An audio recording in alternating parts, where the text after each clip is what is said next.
Hello students, कैसे हैं आप सभी। उम्मीद करता हूं आप सभी अच्छे हैं। तो हमने एक चैप्टर स्टार्ट किया हुआ था कंजम्पशन फंक्शन। तो कंजम्पशन फंक्शन जो हमने स्टार्ट किया हुआ है, जिसको हम हिंदी में बोलते हैं उपभोग फलन। तो उपभोग फलन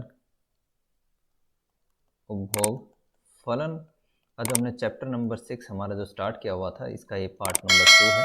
तो आज हम पार्ट नंबर 2 की स्टडी करेंगे। तो चलिए फिर आज की क्लास हम स्टार्ट करते हैं। आज जो नेक्स्ट हमारे पास टॉपिक आता है इसके अंदर, वो हमारे पास आता है linear consumption function which start from the point of origin. कि एक ऐसा लीनियर जो है, आपका लीनियर बोलते हैं हम सीधी रेखा को, कि आप एक रेखीय क्या है कंजम्पशन फंक्शन या उपभोग फलन की बात करते हैं, जिसकी जो स्टार्टिंग है वो कहाँ से होती है, आपकी ओरिजिन पॉइंट से। तो ये क्या है बेसिकली, अगर हम इसको इस डायग्राम से समझें तो हमारे पास दो एक्सिस हैं। एक आपके पास ओ एक्सिस है और एक हमारे पास क्या है, ओ वाई एक्सिस है। ओ एक्सिस के ऊपर हमने इनकम को लिया है और ओ वाई एक्सिस के ऊपर हमने कंजम्पशन यानी कि उपभोग को यहाँ पे लिया है। और आपका जो कंजम्पशन है वो स्टार्ट होता है कहाँ से, इस ओरिजिन पॉइंट यानी कि ओ पॉइंट से जो स्टार्ट होता है। और ये जो आपकी स्ट्रेट लाइन जो बन के आती है हमारे पास, इसको हम बोलते हैं कंजम्पशन लाइन। तो ये हमारे पास क्या है, ओसी एक कंजम्पशन लाइन यहाँ पे होती है, जिसको हम बोलते हैं उपभोग रेखा। तो ये हमारे पास आती है। तो हमारे पास क्या है, इसका जो कंजम्पशन फंक्शन होता है वो क्या होता है, c equal to beta Y के। तो जैसा कि मैंने आपको पिछली क्लास में बताया था कि हम c से डिनोट करते हैं कंजप्शन को, यानी कि हम इसको डिनोट करते हैं क्या, उपभोग। और आपके पास जो बीटा होता है, बीटा इक्वल होता है हमारे पास MPC के। और MPC हमने बताया था मैंने आपको कि MPC आपका होता है डेल्टा C अपॉन में डेल्टा वाई के। कि इनकम के चेंज होने से आपका जो कंजम्पशन है उसमें कितना चेंज आता है, इसको हम डिनोट करते हैं किससे, MPC से। और y हमारे पास क्या है, y हमें शो करता है इनकम, जिसको हम बोलते हैं आय। तो ये हमारे पास क्या है, कंजम्पशन फंक्शन बनता है। यहाँ पे जो हमने एक पहले कंजम्पशन फंक्शन पढ़ा था कि c जो आपका होता है वो इक्वल होता है किसके, अल्फ़ा प्लस बीटा के।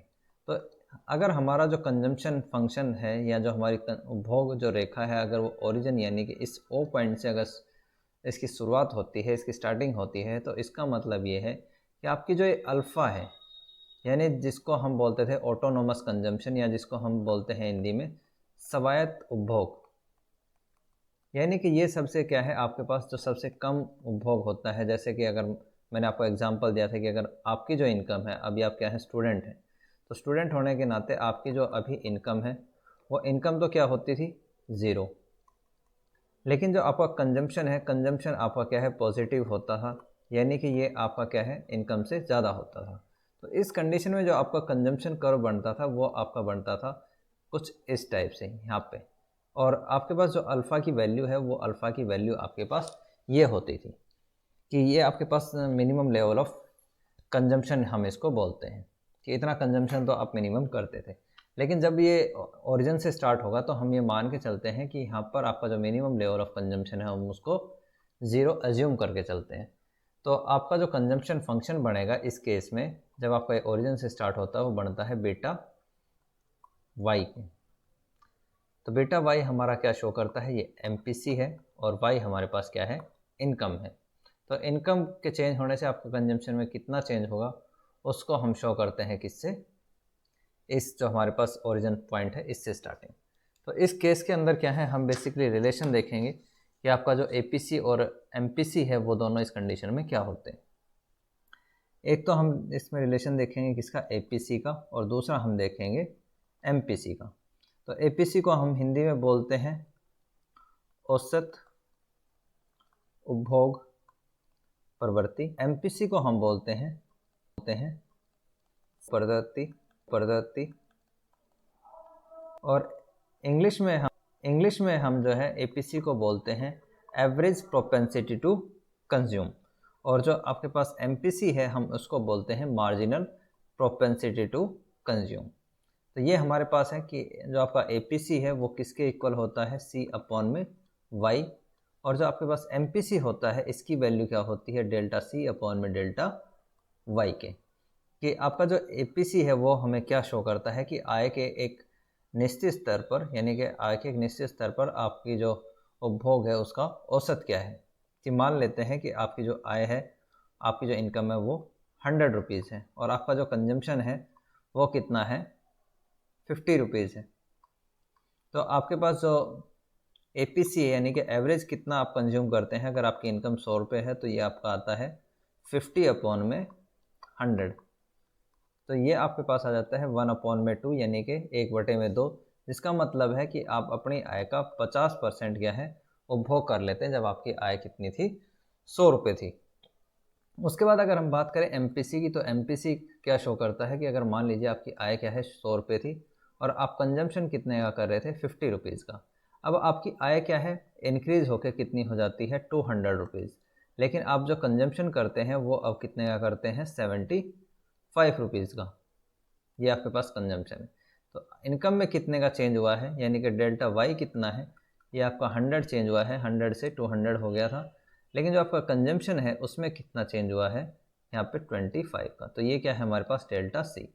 तो डेल्टा सी की जो वैल्यू है वो हमारे पास कितनी है, 25। तो आपके पास जो वैल्यू आती है वो आती है 25/100, क्योंकि आपका जो डेल्टा सी और डेल्टा वाई की हमने वैल्यू निकाल ली। तो ये आपके पास आता है 1/4, जो कि आपको शो करता है कि आपकी इनकम अगर इंक्रीज होती है तो उस इंक्रीज इनकम में से आप क्या करते हैं, सिर्फ एक पार्ट जो है कंज्यूम करते हैं और 3 पार्ट आप उसके बचा लेते हैं। तो ये हमारे पास APC और MPC है। तो इस केस में देख लेते हैं कि आपकी जो APC है वो MPC के किस तरीके से इक्वल है। यहाँ पे आपका जो APC और MPC है इस कंडीशन में जो है वो आपके क्या रहेंगे, कांस्टेंट रहते हैं। कि अगर आपके पास देखें हम APC, तो APC अगर इस डायग्राम से हम कैसे निकालते हैं, तो आपके पास सबसे पहले हमें देखना है कंजम्पशन। तो आपका कंजम्पशन कितना है, कि ये हमारे पास क्या है, O एक्सिस और Y एक्सिस लिए थे हमने, और ये हमारे पास क्या है, OC कंजम्पशन लाइन है। इस OC कंजम्पशन लाइन पे हम कंडीशन देखते हैं। सबसे पहले हमारे पास आता है इनकम। तो इनकम आपके पास जो है वो कितनी दी हुई है, इनकम आपके पास कितनी है, O से S तक। Y आपके पास क्या है, इनकम जो है कि आपके पास क्या है, OS है। कंजम्पशन हमारे पास कितना है, AS आपके पास कंजम्पशन दिया हुआ है। तो अब हमारे पास क्या है, APC हम निकाल सकते हैं। APC हमारे होता है C/Y के। तो C हमारे पास दिया हुआ है AS/में OS।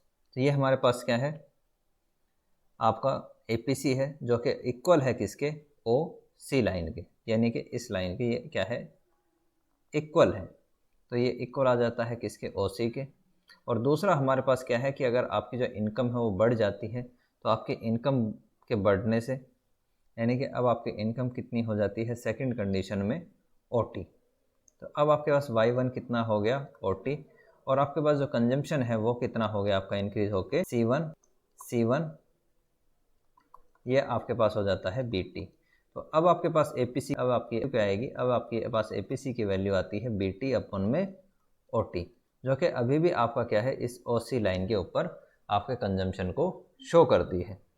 तो यहाँ पे आप एक चीज़ देखेंगे कि जो आपके पास दो ट्राइंगल हैं, कि अगर हम इनको ट्राइंगल में शो करें तो ट्राइंगल्स आपके पास क्या हैं वो हम देख लेते हैं। कि आपके पास एक तो ट्राइंगल है ये, जिसको हम बोलते हैं कि ट्राइंगल ASO, और एक ट्राइंगल हमारे पास क्या है, ये है, जिसको हम बोलते हैं ट्राइंगल BTO।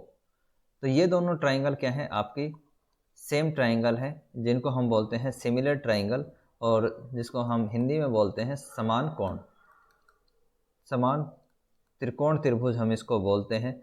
ये क्या होती है, एक ऐसी ट्राइंगल होती है जिसके अंदर आपके जो कोण हैं, यानी कि जो आपके कोण, यानी कि अगर ये आपका जो है वो 30 डिग्री है, तो जैसे हम यहाँ पे एक ट्राइंगल ड्रॉ कर लेते हैं। जैसे ये हमारे पास ट्राइंगल है जिसको हम बोलते हैं OAS, और एक ट्राइंगल हम और ले लेते हैं यहाँ पे, जिसकी जो शेप है वो हमारे पास क्या है, BT, और हमारे पास ये O। तो इसकी जो शेप है, ये अगर ये कोण 30 डिग्री का है तो ये भी कोण कितने का होगा, 30 का। ये आपके पास 90 डिग्री होती है तो ये भी आपके पास जो कोण है वो 90 डिग्री का होगा। तो इनके आमने सामने के जो कोण हैं दूसरे के, वो एक दूसरे के इक्वल होते हैं। तो ऐसी ट्राइंगल को हम बोलते हैं सिमिलर ट्राइंगल। सेकंड एक कंडीशन ये होती है कि जो इनकी जो शेप, जो आपकी इनके जो साइड्स होती हैं उनका रेशियो आपके पास क्या होता है, दोनों का इक्वल रेशियो इनका होता है। तो ऐसी ट्राइंगल को हम बोलते हैं सिमिलर ट्राइंगल। तो इस केस के अंदर क्या है, आपके पास जो दो ट्राइंगल हैं कि आपके पास ट्राइंगल ASO और ट्राइंगल BTO, ये दोनों क्या है, ट्राइंगल आपकी सिमिलर है। तो हम कह सकते हैं कि यहाँ पर आपका क्या है, APC जो है वो आपके इक्वल हैं दोनों, कि APC1 और APC2 आपके पास क्या है, इक्वल है। कि इस कंडीशन में जो हमने APC निकाला था वो इक्वल है किसके, जो हमारे पास ये APC आता है इसके। तो यहाँ पर दोनों की कंडीशन क्या है, इक्वल है। क्यों? क्योंकि आप जो है वो वैल्यू रख सकते हैं इक्वल किसके, ये जो दो वैल्यू आई थी हमारे पास, ये एक हमारे पास AS अपॉन में OS थी और एक थी हमारे पास BT अपॉन में OT। तो इसको हम 1 नाम देते हैं और ये हमारे पास सेकंड है। तो जब आप इसको इक्वल रखेंगे तो ये आपके पास AS इक्वल है किसके, OS के, और ये इक्वल है किसके, BT अपॉन में OT के। तो यहाँ पर हम कह सकते हैं कि जो आपकी APC है, जो एवरेज है प्रोपेंसिटी टू कंज्यूम की, वो आपकी क्या है, इक्वल है। इसको अगर हम न्यूमेरिकली देखें तो न्यूमेरिकल सोल्व कर सकते हो। कैसे सोल्व कर सकते हैं कि मान लीजिए कि आपकी इनकम कितनी थी, आपकी इनकम है स्टार्टिंग में 100, तो आप कंज्यूम कितने का कर रहे हैं, 50 का। तो आपकी APC कितनी होगी, 50 अपॉन में 100, यानी कि ये आपकी आती है 1 अपॉन में 2, जिसको हम बोलते हैं 50%। सेकंड कंडीशन हमारे पास क्या है, ये हमारे पास फर्स्ट हो गया। सेकंड सॉल्यूशन कि अगर आपकी जो इनकम है वो इंक्रीज़ होकर कितनी हो जाती है, 200, 100 से इंक्रीज़ होकर कितनी हो गई Y1 पे 200, और आपका जो कंजम्पशन है वो भी इंक्रीज़ होकर कितना हो गया, 50 से 100। तो अब आपकी कंडीशन क्या बनती है, अब हम इसको लिख सकते हैं 100 डिवाइड बाय 200। तो यहाँ पर भी जो आपकी वैल्यू आती है वो 1/2 आएगी और वो आपके किसके इक्वल है, 50% के। तो हम ये कह सकते हैं कि दोनों ही कंडीशन में जो आपकी एवरेज है वो आपकी एवरेज क्या है, इक्वल है। तो इस कंडीशन में जो आप MPC निकालेंगे वो MPC भी आपका इक्वल होता है किसके, APC के। कि अगर आपकी यहाँ पे हम वैल्यू देखें तो वैल्यू आपकी कैसे निकलेगी कि आपकी स्टार्टिंग में कितनी थी, इनकम 100 और आपकी कंजम्पशन कितना था, 50। इनकम आपके इंक्रीज होके हो गई 200 और कंजम्पशन आपके पास हो गया कितना, 150, जो आपके पास 100। तो आपकी डेल्टा वाई जो है वो ये हमारे पास डेल्टा वाई आ जाएगा, जिसकी वैल्यू क्या है, 100 के इक्वल है। और ये हमारे पास क्या है, डेल्टा सी, जिसकी वैल्यू हमारे पास क्या है, 50 के इक्वल है। तो यहाँ से हम क्या है, MPC की जो वैल्यू है वो निकाल सकते हैं कि आपके पास डेल्टा सी अपॉन में डेल्टा वाई होता है। तो डेल्टा सी की वैल्यू हमारे पास कितनी है, 50, और डेल्टा वाई की वैल्यू कितनी है, 100। जब आप इसको कैंसिल करेंगे तो ये आपके पास आता है 1.5 के, जो कि आपका इक्वल है किसके, 50 के। यानी कि आपका 50% के इक्वल क्या है, MPC की वैल्यू भी है। और इसी को हम लिख सकते हैं क्या, 0.5, कि यहाँ पर आपकी क्या है, APC और MPC एक दूसरे के इक्वल। यहाँ पे हम इसको प्रूव कर सकते हैं कि आपकी जो वैल्यू है APC की वो भी कितनी है, कि अगर हम इसको, जो हमने दो वैल्यू निकाली थी, एक वैल्यू हमारे पास क्या थी, 50%, जो कि हमने यहाँ पे निकाली थी। और इसी को क्या है, हम लिख सकते हैं 1/2 को, जो हमारे पास ये 1/2 आया था, 1/2, इसको हम लिख सकते हैं क्या, 0.55। और दोबारा जब हमने इसकी एवरेज निकाली थी तो ये भी हमारे पास जो है सेकंड टर्म में जो हमने निकाली थी 1/2, तो इसको हम लिख सकते हैं 0.5। तो हमारे पास क्या है, APC और MPC की जो वैल्यू आती है वो क्या है, हमारे पास 0.5 इक्वल है किसके, 0.5 के। तो हम कह सकते हैं इस केस के अंदर हमारे पास जो है APC और MPC एक दूसरे के इक्वल है। उसके बाद आता है कि ये हमने जो अभी उसकी स्टडी कर ली है कि बोथ APC और MPC क्या है, रिमेन्स कांस्टेंट होते हैं और एक दूसरे के इक्वल होते हैं। तो ये अभी हमने इसकी पीछे स्टडी करी है, वो सारा कंसेप्ट यही है। उसके बाद आता है कि अगर आपका जो MPC और APC है वो आपका क्या है, इक्वल होते हैं और कांस्टेंट होते हैं, जब आपका क्या है, जो इनकम लेवल है वो अलग अलग होता है। और ये आपका जो एप्लीकेबल होता है वो सिर्फ आपका क्या है, लॉन्ग रन के अंदर ही एप्लीकेबल होगा। फॉर एग्ज़ाम्पल कि अगर अभी जो हमने एग्ज़ाम्पल लिया था कि मान लेते हैं हम क्या है एपीसी निकालते हैं जो कि आपका सी अपॉन में वाई के इक्वल होता है, और एक हमारे पास होता है एमपीसी जिसको हम डिनोट करते हैं डेल्टा सी अपॉन में डेल्टा वाई से। तो एपीसी अगर हम निकालते हैं कि मान लीजिए आपकी इनकम ले लेते हैं कि आपकी इनकम कितनी है, 200 है, और इस 200 में से आप कंजम्पशन कितने का करते हैं, 100 का। तो आपकी जो एपीसी की वैल्यू आएगी वो कितनी आएगी, 100 अपॉन में 200। तो ये आपकी वैल्यू आ जाती है कितनी, 1 अपॉन में 2। 1 अपॉन में 2 आपका इक्वल होता है किसके, 0.5 के। उसके बाद आपकी क्या है, अगर इनकम जो है वो आपकी इंक्रीज हो जाती है 200 से 400, और आपका जो कंजम्पशन है वो कंजम्पशन आपका 100 से इंक्रीज होकर कितना हो जाता है, 200।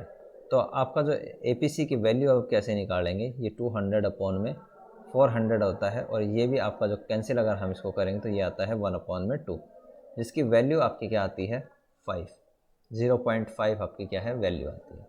तो दोनों कंडीशन में, अगर हम कंडीशन 1 की बात करें और कंडीशन 2 की बात करें, तो दोनों कंडीशन में आपका जो एपीसी है वो आपका कांस्टेंट है, और इसी से हम क्या है निकाल सकते हैं यहाँ पे एमपीसी की वैल्यू। तो एमपीसी की वैल्यू हम कैसे निकाल सकते हैं कि आपकी इनकम क्या है, कि आपकी इनकम फर्स्ट कंडीशन के अंदर कितनी है, 200 है, और आपका जो कंजम्पशन है वो आपके पास कितना है, 100 है।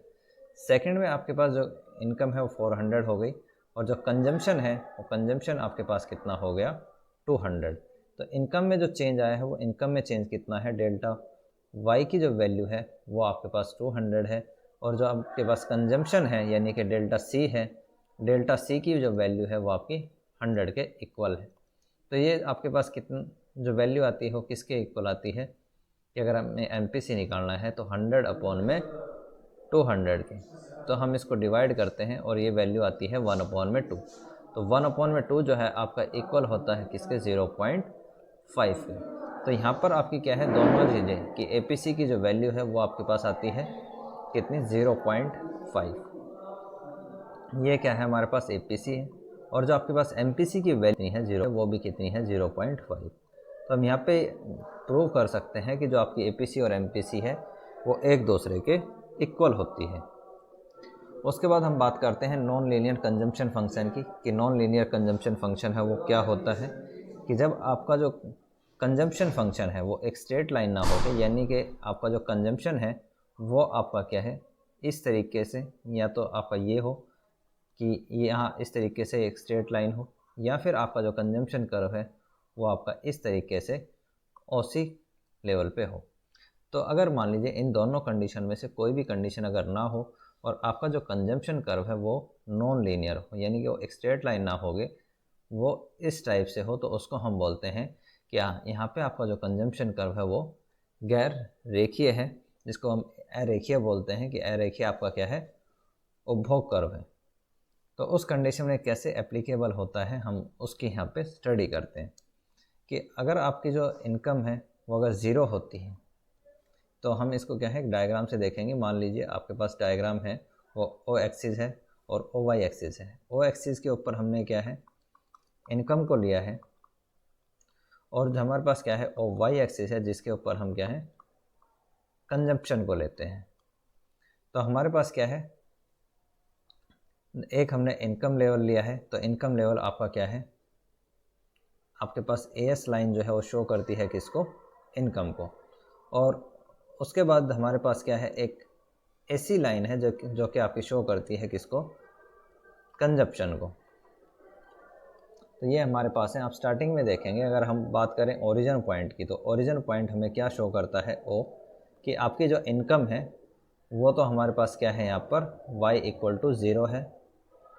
उसके बाद जो आपका कंजम्पशन है वो स्टार्ट होता है किससे, ओ वाई एक्सिस के पॉइंट ए से, और इस ए पॉइंट पे जो हमें शो करता है कि आपकी जब इनकम 0 होती है तो आप एक कंजम्पशन जो है वो करते हैं, जो कि आपका इक्वल है किसके, ए और बी के। तो यहाँ पे हम शो करते हैं कि आपकी जो इनकम 0 है तो उस कंडीशन में आप कुछ ना कुछ उपभोग जो है वो करते हैं, और वो क्या है आपका ए बी के इक्वल है। उसके बाद क्या होता है कि जैसे जैसे आपकी इनकम जो है वो इंक्रीज़ होना स्टार्ट होती है, कि मान लेते हैं कि आपकी इनकम जो है वो इंक्रीज़ होकर कितनी होती है, ओ वाई हो जाती है। तो इस ओ वाई के साथ साथ आपका क्या है, जो कंजम्पशन है वो भी इंक्रीज़ होता है, और स्टार्टिंग में जो आपका कंजम्पशन है वो इंक्रीज़ होता है इंक्रीजिंग रेट से। और हम मान लेते हैं कि इस टाइम पे आपका जो कंजम्पशन लाइन है उसको हम नाम दे देते हैं ये, कि आपका जो कंजम्पशन है इस कंडीशन में वो इंक्रीज़ होकर कितना हो गया, ई वाई। तो ई वाई हमारे पास क्या है, कंजम्पशन है। और अगर हम बात करें यहाँ पे तो इस पॉइंट को हम नाम दे देते हैं एच, कि इस कंडीशन में जब हम बात करें, ये आपके पास इस कंडीशन को नाम दे देते हैं कंडीशन 1। तो यहाँ पे जो आपकी इनकम है वो आपकी इनकम कितनी है, ओ वाई है। अगर हम बात करें इसको एक इनकम लाइन से अगर हम देखें तो ए एस से, तो ए एस पे क्या है, आपकी जो इनकम है वो कितनी है हमारी, वाई एच। वाई एच क्या है, हमारी यहाँ पर इनकम है। और जो आपके पास कंजम्पशन है वो कंजम्पशन हमारे पास कितना है, वाई ई। तो आप एक चीज़ नोटिस करेंगे जो कि ये हमारे पास जो ई एच के इक्वल है, कि आपके पास क्या है, ई से एच तक क्या है हमारे पास डिस सेविंग, जिसको हम बोलते हैं कि यहाँ पे आपके पास क्या है, सेविंग जो है वो नहीं है। और यहाँ पर आपका जो कंजम्पशन है वो इनकम से ज़्यादा है। तो कुछ ना कुछ पैसे आपके यहाँ उधार लेके और उसको आप कंज्यूम करते हैं। तो यहाँ पे आपकी जो सेविंग है वो क्या है, नेगेटिव है, यानी कि ऋणात्मक सेविंग आप करते हैं। तो एक कंडीशन तो हमारे पास हो गई ये। उसके बाद हमारे पास क्या है, हम एक नेक्स्ट कंडीशन की बात करते हैं कि नेक्स्ट कंडीशन में क्या होता है, कि अगर मान लीजिए आपकी इनकम जो है वो और ज़्यादा इंक्रीज़ होकर कितनी हो जाती है, ओ वाई 1, कि आपकी जो इनकम है वो इंक्रीज़ होकर कितनी हो गई, ओ वाई 1। तो आपका जो कंजम्पशन है वो भी इसके बाद जो बढ़ता है वो आपका इंक्रीज़ होता है, और वो पहुंच जाता है किस, इस E1 पॉइंट के ऊपर। तो E1 पॉइंट के ऊपर के अगर हम बात करें इनकम लेवल की, तो आपका जो इनकम लेवल है वो कितना है, इसको हम डिनोट कर सकते हैं कि ये आपका A1 Y1 के इक्वल आपकी इनकम है, जिसको हम क्या है यहाँ पर देख सकते हैं कि ये आपका क्या है, इतना आपका इनकम है। और इसी के साथ हम क्या देख सकते हैं कि अगर आपकी जो कंजम्पशन है वो कंजम्पशन लाइन भी आपकी कितनी है, कंजम्पशन भी आपका इक्वल है, कि इस ओ वाई जो अगर हम बात करें ओ वाई 1 के ऊपर जो आपका कंजम्पशन है वो कितना है, वो भी आपका E1 Y1 के इक्वल है। तो यहाँ पे आपके जितनी इनकम है, यानी कि इनकम इक्वल है किसके, कंजम्पशन के, कि जितनी आपकी आय है उतना ही आप क्या कर रहे हैं, कंज्यूम कर रहे हैं। तो एक चीज़ आप नोटिस करेंगे यहाँ पर कि आपकी जो इनकम है, इनकम के इंक्रीज होने की जो स्पीड है वो क्या है, ज़्यादा है किससे, आपका जो कंजम्पशन है उसकी स्पीड से ज़्यादा, कि आपका जो कंजम्पशन आप कंज्यूम कर रहे हैं वो क्या है, कम स्पीड से इंक्रीज़ होता है। तो इस कंडीशन में हम कह सकते हैं कि जो आपकी एपीसी है वो कम रेट से इंक्रीज़ होती है किसके कंपैरिजन में, इनकम के कंपैरिजन में। कि अगर आपकी जो एपीसी है वो बढ़ती है 50% की रेट से, तो आपका जो इनकम है वो बढ़ती है इसके ज़्यादा रेट से, यानी कि हम मान लेते हैं कि वो आपका 100% या आपका 90% जो है वो उस रेट से इंक्रीज़ हो रही है। तो अल्टीमेटली आपका जो कंजम्पशन है वो कम बढ़ता है और इनकम आपकी ज़्यादा बढ़ती है। थर्ड कंडीशन अगर हम देखें, थर्ड कंडीशन में क्या है कि आपकी जो इनकम है वो अगर इंक्रीज़ होकर कितनी हो जाए, ओ वाई 2, कि आपकी इनकम जो है वो इंक्रीज़ होकर कितनी हो जाती है, ओ वाई 2। तो ओ वाई 2 के ऊपर हम कंडीशन देखते हैं कि अब आपका कंजम्पशन जो है वो E2 है, और आपकी जो इनकम है उसको हम यहाँ पे पॉइंट दे देते हैं कि S। तो यहाँ पे आप एक चीज़ नोटिस करेंगे कि जो अब आपका जो इनकम का लेवल है वो ज़्यादा है, उसको हम जो मेज़र कर सकते हैं वो YE2 के साथ हम मेज़र कर सकते हैं। और जो आपके पास कंजम्पशन है, यानी कि जो आप उपभोग कर रहे हैं वो उपभोग कितना कर रहे हैं, Y2S, यानी कि ये आप क्या है, उपभोग, यहाँ तक आप उपभोग कर रहे हैं। और आपकी इनकम कितनी है, ये आपकी टोटल इनकम। तो इस कंडीशन में क्या है, जो आपका E2S, यानी कि जो आपका ये वाला पार्ट है, ये पार्ट आपका क्या होता है, सेविंग का होता है। तो E2S हमारे पास क्या है, सेविंग होती है। तो ये कंसेप्ट आप क्या है यहाँ पर समझते हैं। तो इस कंडीशन में क्या है कि जो आपकी एमपीसी है वो भी आपकी डिक्रीज़ होती है और आपकी जो एपीसी है वो भी आपकी जो इनकम के साथ साथ डिक्रीज़ होती जाती है। और वो उसका एक कारण ये है कि अब जैसे जैसे आपकी इनकम बढ़ती है तो आपकी जो बुनियादी ज़रूरतें हैं, जो आपकी बेसिक नीड्स हैं, वो एक टाइम के बाद क्या है कंप्लीट हो जाती है। और कुछ जो गुड्स हैं उसका हम कंटिन्यूसली जो कंजम्पशन जो है वो इंक्रीज़ नहीं करते। फॉर एग्ज़ाम्पल, अगर आपकी इनकम इंक्रीज़ होती है तो इनकम इंक्रीज़ होने के साथ साथ हम डेली नया जो घर है वो परचेज़ नहीं करते, न्यू होम परचेज़ नहीं करते, न्यू कार जो है हम परचेज़ नहीं करते। एक टाइम पीरियड के बाद आपका जो कंजम्पशन है वो कम हो जाता है इनकम के कंपैरिजन में। तो इस कंडीशन में क्या है, आपका जो एपीसी है वो ग्रेटर देन होता है किसके, एमपीसी के। तो ये कंसेप्ट आप यहाँ पे समझेंगे। तो ये सारी चीज़ें मैंने जो है आपको अभी पीछे एक्सप्लेन कर दी हैं कि फर्स्ट कंडीशन आपके पास क्या आती है कि जहाँ पे आपका जो टोटल कंजम्पशन कर्व है वो ट्रेंड्स राइज है when the income is rise, कि जैसे जैसे आपका जो कंजम्पशन है वो फर्स्ट कंडीशन के अंदर इंक्रीज़ होता है जब आपका जो इनकम है वो इंक्रीज़ होती है। तो ऐसी कंडीशन के अंदर जो आपका एमपीसी है वो डिक्लाइन होता है और जो आपका कंजम्पशन है वो किससे ज़्यादा होता है, आपकी इनकम से ज़्यादा होता है। तो ये सारी चीज़ें इसके अंदर हमने अभी जो है पीछे स्टडी करी।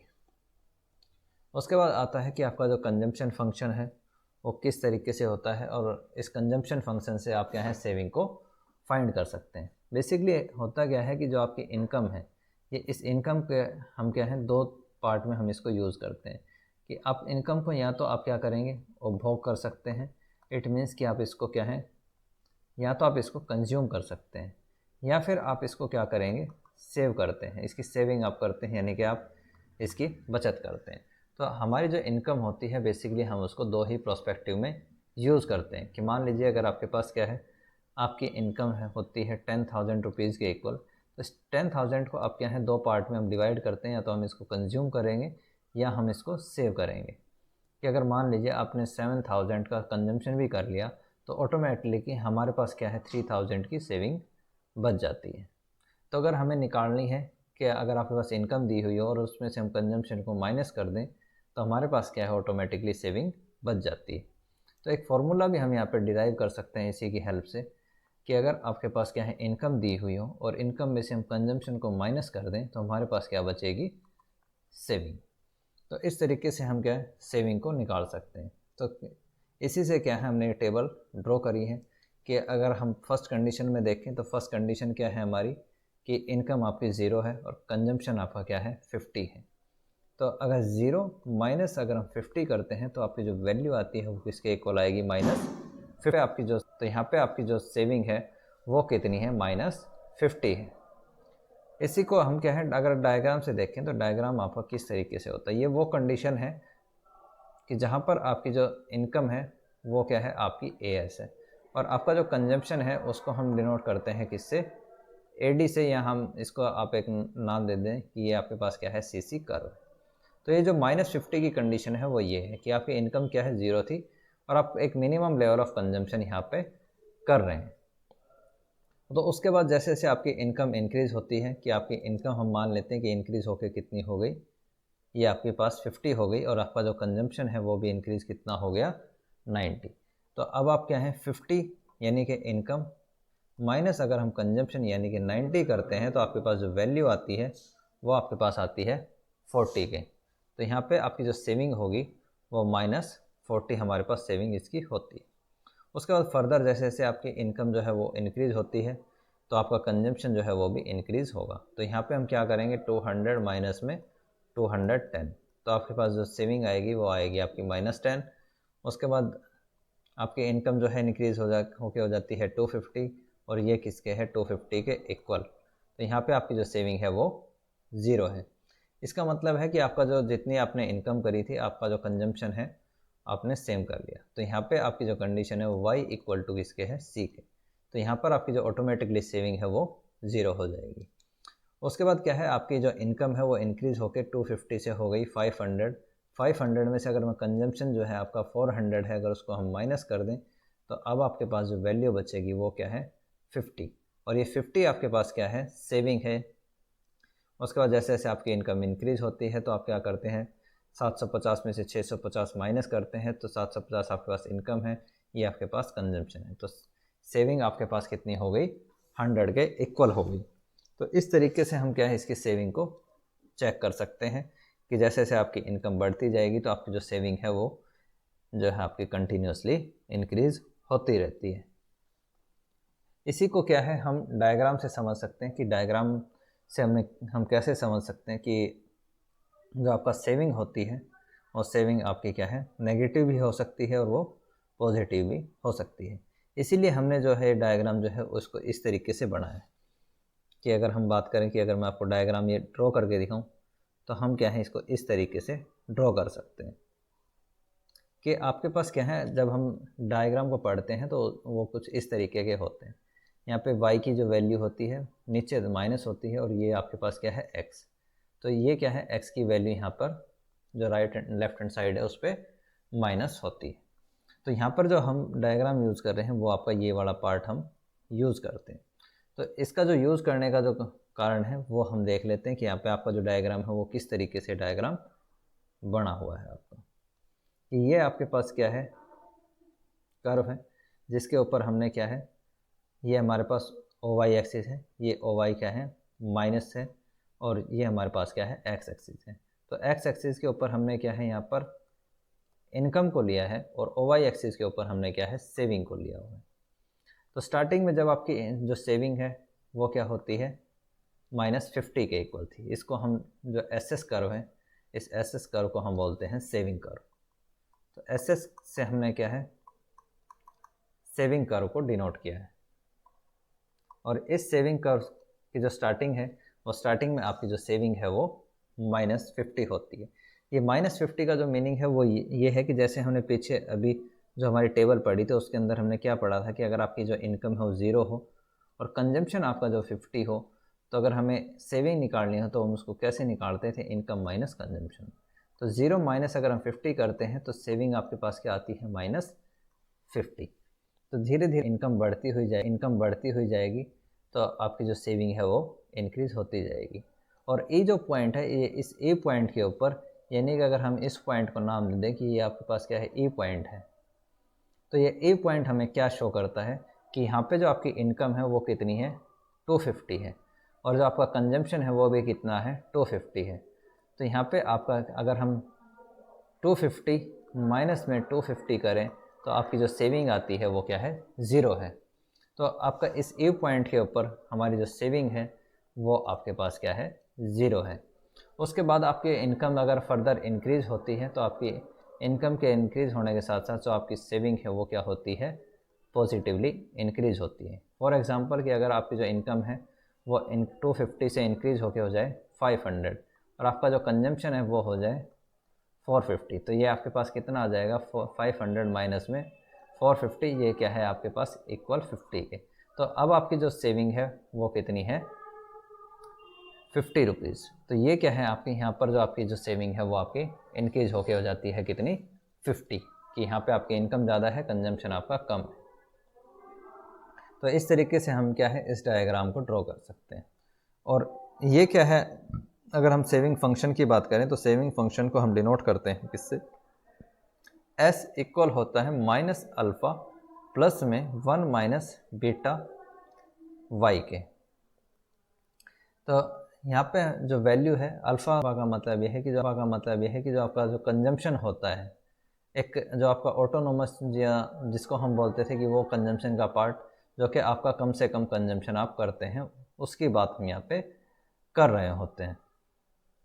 कि जैसे ये जो आपका कंजम्पशन है वो लेवल था कि अगर मैं इसको डायग्राम से बताऊं तो ये इस तरीके से कि आपकी अगर इनकम जो है वो AS थी तो ये आपके पास क्या है कंजम्पशन कर्व है। तो कंजम्पशन का ये वाला जो पार्ट है ये क्या है सेविंग में माइनस होता है कि अगर आपका कंजम्पशन जो है 50 और आपकी इनकम 0 है तो यहाँ पे आपका जो कंजम्पशन था वो -50 है।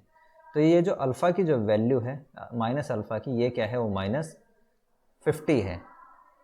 तो ये हमारे पास होता है +1 माइनस में अगर हम बेटा की बात करें तो बेटा हमारे पास क्या है MPC होता है जो कि आपका शो करता है किसको चेंज को, कि अगर हम 1 में से अगर हम बात करें माइनस कर दे बीटा की वैल्यू तो वो हमारे पास एमपीएस के इक्वल आ जाता है।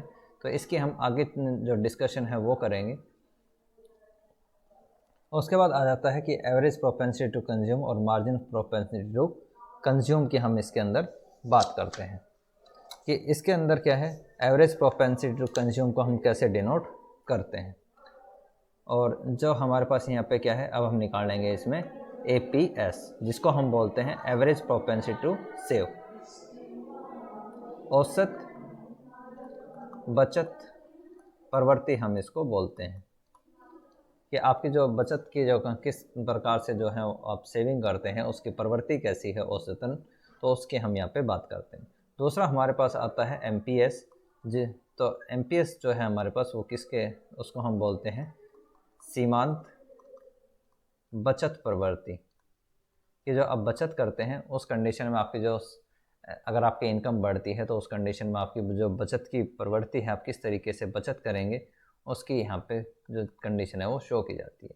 तो अगर हमें बात करें हम APS के फॉर्मूले की, तो हम APS का जो फॉर्मूला है वो हमारे पास होता है S/Y/D, या हम इसको सिंपली लिख सकते हैं S/Y।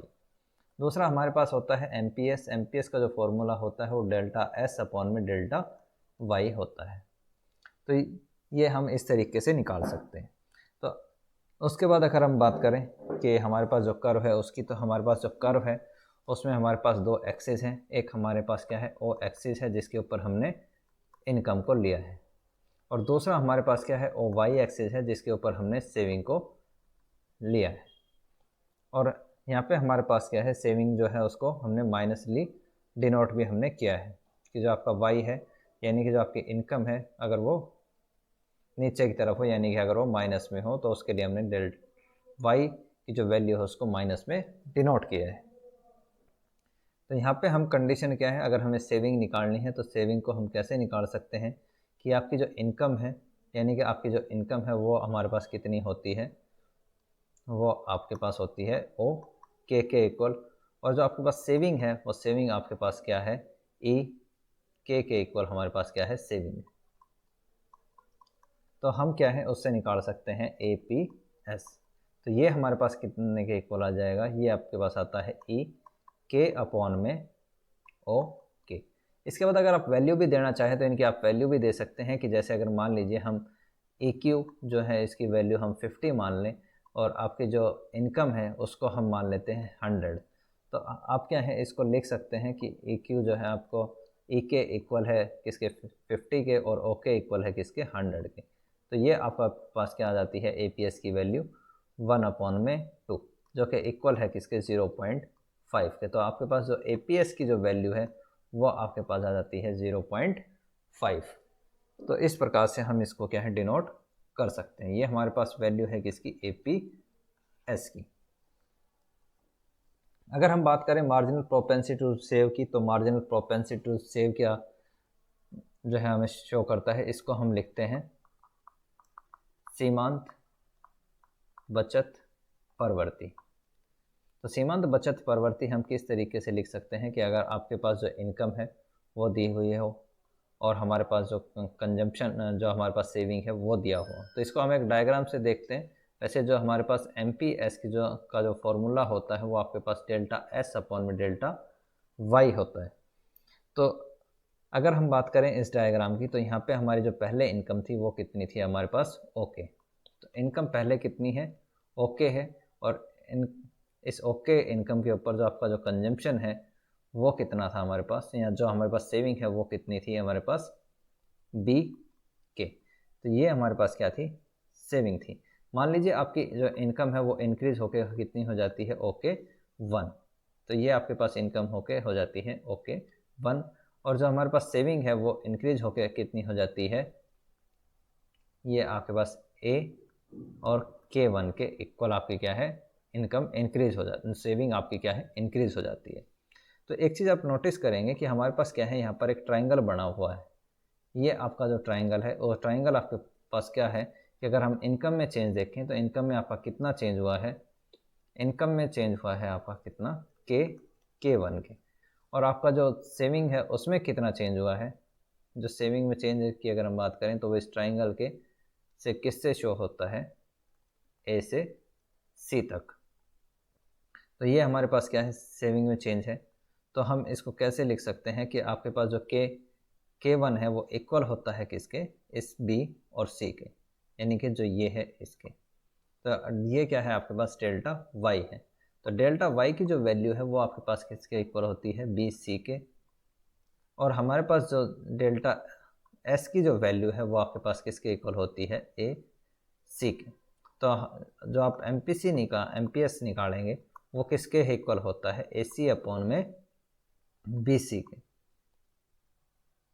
तो अगर आप इसको वैल्यू भी देना चाहें कि अगर हम बात वैल्यू की दे दें कि अगर आपके पास जो AC की वैल्यू है उसको अगर आप 150 मान लें और जो आपकी इनकम है उसको आप मान लें 300, तो ये आपके पास हो जाता है कितना, 150 अपॉन में 300। जब आप इसको कैंसिल करेंगे तो आपके पास जो वैल्यू आती है वो 1/2 आती है, जो कि आपके पास किसके इक्वल है, 0.5 के। तो ये हम इस तरीके से निकाल सकते हैं। उसके बाद अगर हम बात करें कि आपका जो रिलेशनशिप है वो क्या है, आपका MPC प्लस में MPS के। तो इसको समझने से पहले हम क्या है, कुछ चीज़ें हैं वो देख लेते हैं कि आपका जो MPC प्लस में अगर हम MPS करें तो वो होता है इक्वल टू 1 के, क्योंकि हमें पता है कि जो आपकी इनकम होती है वो C प्लस में S के इक्वल होती है। ये आपकी इक्वल होती है किसके, इनकम के।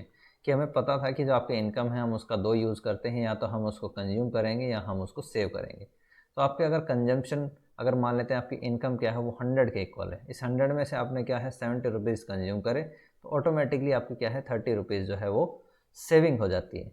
तो अगर हम इस कंजम्पशन प्लस सेविंग को अगर हम जोड़ दें, यानी कि उपभोग प्लस में हम बचत करें, तो आपके पास क्या है 70 प्लस में 30 अगर हम करते हैं तो भी आपके पास क्या है 100 के इक्वल ये आ जाता है। तो ये चीज़ हमारे पास हो गई। तो आपके पास जो वैल्यू है वो क्या है, हमारे पास MPC प्लस में MPS इक्वल होता है किसके, 1 के। तो हमारे पास क्या है, दो फॉर्मूले होते हैं कि अगर आपके पास जो MPC है उसकी जो वैल्यू है वो डेल्टा C अपॉन में डेल्टा Y के होती है, और जो MPS हमारे पास होता है वो होता है डेल्टा S अपॉन में डेल्टा Y के। तो अगर हम इसको लिखते हैं तो हम कैसे लिख सकते हैं कि अगर इस इक्वेशन 1 में अगर हम पुट करें तो वो कैसे करेंगे। तो ये जो हमारे पास वैल्यू है इनको हम इक्वेशन नंबर 1 में पुट करते हैं। तो हमारे पास क्या आता है, MPC की जगह हमने पुट करा डेल्टा C अपॉन में डेल्टा Y प्लस में डेल्टा S अपॉन में डेल्टा Y।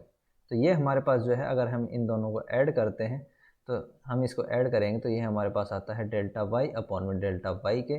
अगर आप ये फिर ये दोनों कैंसिल हो जाएंगे, जो कि आपका आता है इक्वल टू 1 के।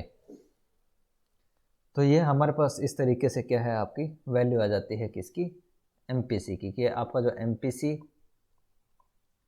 MPC प्लस में MPS जो इक्वल होता है वो क्या है, आपका 1 के इक्वल आता है। तो अगर हम बात करें इसकी कि अगर आपके पास MPC निकालना हो आपको तो वो हम किस तरीके से निकालेंगे। तो अगर हमारे पास वैल्यू दी हो कि ये हमारे पास क्या है MPS इक्वल है 1 के, तो हम क्या करेंगे, अगर आपको MPS की वैल्यू निकालनी है, MPS आपको क्या करना है, फाइंड करना है। तो उसके लिए हम क्या करेंगे, इस MPC की जो वैल्यू जो MPC है उसको हम दूसरे साइड ले जाते हैं। तो MPS हमारे पास बचता है और ये हो जाता है 1 माइनस में। तो हमारे पास जो MPS का फॉर्मूला बनता है वो हमारे पास ये बनता है।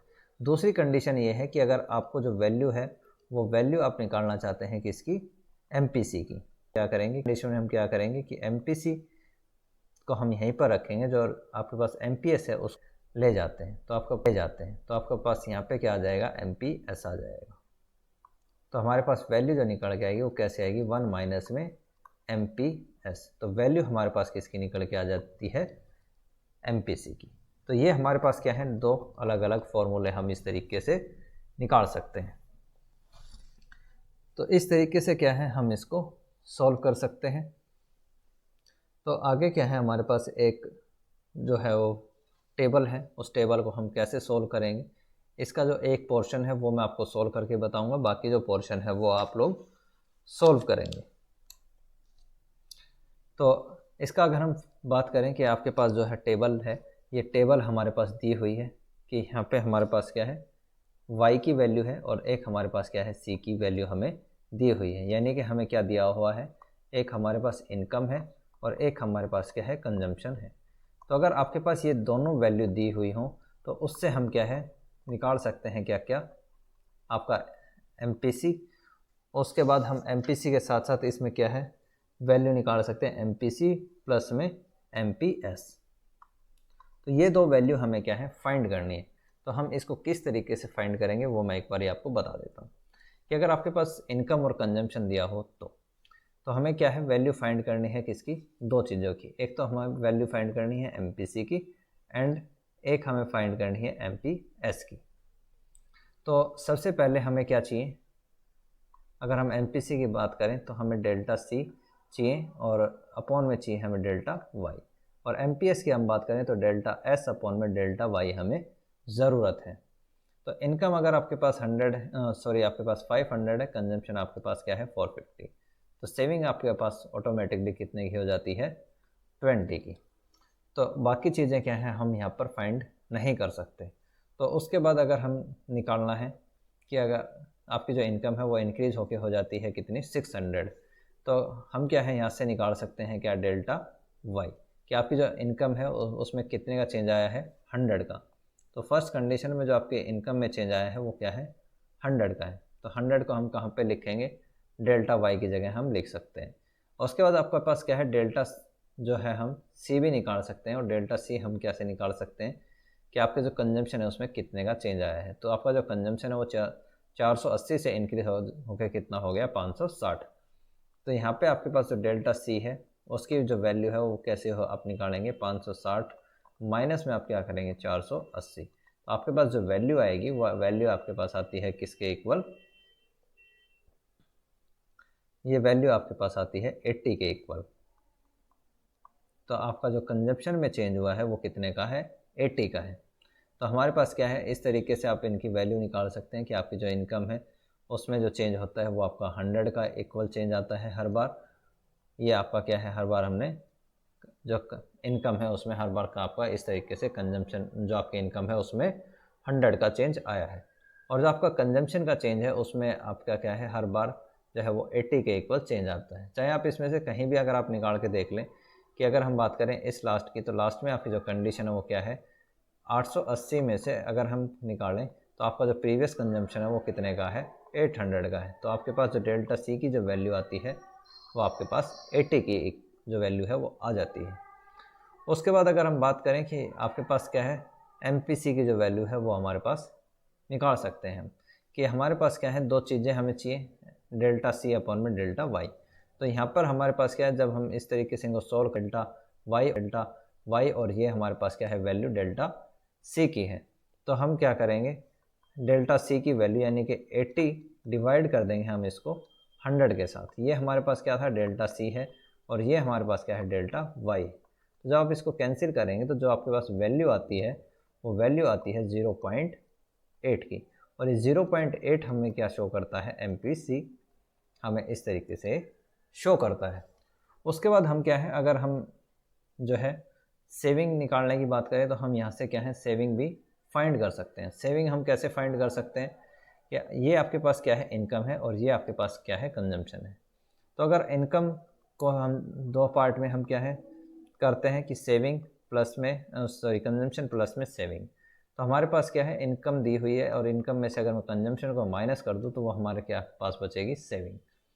तो अगर आप क्या करेंगे, 500 में से अगर आप 480 जो हम माइनस कर दें तो हमारे पास जो वैल्यू आएगी वो हमारे पास क्या आती है कि आपकी इनकम कितनी है, 500 है और कंजम्पशन आपके पास कितना है, 480 है। तो सेविंग आपके पास कितनी हो गई, 20 हो गई। उसके बाद अगर आप सेकंड कंडीशन की बात करें कि आपके पास इनकम जो है वो 600 है और आपके पास जो कंजम्पशन है वो आपके पास कितना है, 460 है। तो 600 माइनस में ये आपके पास क्या है, 560। तो अगर आप इसको माइनस करेंगे तो आपके पास जो सेविंग आएगी वो कितनी है, 40। तो इस तरीके से आप क्या है इसकी सेविंग को फाइंड कर सकते हैं। तो ये हमारे पास क्या है, सेविंग आ गई। उसके बाद अगर हमें फाइंड करना है क्या, MPS, तो MPS के को फाइंड करने के लिए हमें क्या चाहिए, डेल्टा एस की वैल्यू चाहिए। तो डेल्टा एस की वैल्यू हम कैसे फाइंड करेंगे कि आपका पास जो सेविंग है उसमें से हम प्रीवियस जो सेविंग है उसको माइनस कर देंगे। कि अगर आपको निकालना है डेल्टा एस, तो डेल्टा एस जो इक्वल होता है वो आपका S1 माइनस में एस होता है। तो अगर हम क्या करें कि अगर हमें यहाँ से डेल्टा एस निकालना है तो हम क्या करेंगे 40 माइनस 20, तो ये हमारे पास किसके इक्वल आ जाता है 20 के। उसके बाद हमारे पास क्या है 60 माइनस 40 हम करेंगे 80 माइनस 60 और 100 माइनस 80। तो इस तरीके से जब आप वैल्यू निकालेंगे तो आपके पास जो डेल्टा एस की जो वैल्यू आती है वो हर बार आपके पास क्या है 20 के इक्वल आती है। तो अब क्या है हम यहाँ पे वैल्यू जो है वो निकाल सकते हैं किसकी, एम पी एस की। कि आपके पास जो एम पी एस है वो एम पी एस आपके पास कितना आएगा 20 अपॉन में 100, यानी कि हमारे पास जो इनकम में चेंज है वो कितने का है 100 का, और आपके पास जो सेविंग में चेंज है वो कितने का है 20 का। तो हम क्या करेंगे 20 अपॉन में 100 हर कंडीशन में हम इसमें करते हैं। तो आपके पास जो वैल्यू आएगी वो आपके पास आ जाती है वैल्यू, अगर हम इनको कैंसिल करते हैं तो 0.2 के। तो हर बार आपके पास जो वैल्यू आएगी वो 20 डिवाइड बाई 100, तो ये जो वैल्यू आती है वो 0.2 के। तो हमारे पास क्या है दो वैल्यू आ गई। एक हमारे पास क्या है MPC की वैल्यू हमने निकाली थी जो कि आपके पास क्या है 0.8 है, और एक हमने वैल्यू निकाली थी MPS की जो कि आपके पास क्या है 0.2 के है। तो अगर हम इन दोनों वैल्यू को ऐड करें कि आपके पास वैल्यू है किसकी MPC की वैल्यू आपके पास कितनी थी 0.8, और MPS की वैल्यू क्या है हमारे पास 0.2। तो अगर हम दोनों को ऐड कर दें MPC प्लस में MPS, तो ये इक्वल आना चाहिए 1 के। तो MPC की वैल्यू है वो हमारे पास 0.8 है, प्लस हम इसमें कर दें 0.2, तो ये हमारे पास किसके इक्वल आता है, ये हमारे पास वैल्यू आ जाती है 1 के। तो इस तरीके से अगर आप क्या है इन पूरी इक्वेशन को आप सॉल्व कर सकते हैं कि यहाँ पे आप दोनों वैल्यू को क्या करें, इनको ऐड कर दें, तो आपके पास जो वैल्यू आएगी वो MPC प्लस में MPS के वैल्यू के इक्वल आती है, जो कि आपकी शो करती है कि आपके पास जो MPC प्लस में MPS होता है वो इक्वल होता है किसके 1 के। तो आज की क्लास में इतना ही, तो बाकी हम नेक्स्ट क्लास जो है वो कल हम करेंगे। तब तक के लिए all the best, have a nice day.